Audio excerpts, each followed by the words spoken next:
মঙ্গলবারে চৌরঙ্গি মোড়ে উদ্বোধন করা হলো নতুন ট্রাফিক সিগন্যাল ঘর। বুধবার দুপুরে ফিতে কেটে এর আনুষ্ঠানিক উদ্বোধন করেন মালদা জেলা পুলিশ সুপার অনুপম সিং। অনুষ্ঠানে অন্যান্যদের মধ্যে উপস্থিত ছিলেন অতিরিক্ত police super Maksudul Hasan, DCP traffic Munjesh Subba, Malda থানার আইসি গোপাল বিশ্বাস।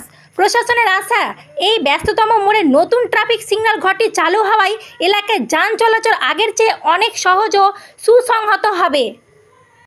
मालदा ट्रैफिक पुलिस के अंतर्गत ये मंगलवारी चौरस्ते में हमने उन्हें ट्रैफिक बीट का बूथ है उसका उद्घाटन किया है। आप सभी को पता है कि हमारे ट्रैफिक जो ऑफिसर्स होते हैं किसी भी प्रकार के मौसम में उन लोग को यहाँ पे काम करना पड़ता है, चाहे धूप हो चाहे पानी बरसे, तो उनको रेस्ट करने की कुछ जगह नहीं होती है या कुछ ऑफिस वर्क करने की। तो म्यूनिसिपैलिटी, PWD और दृष्टि है यहाँ पे उनके सहयोग से हमने बूथ का यहाँ पे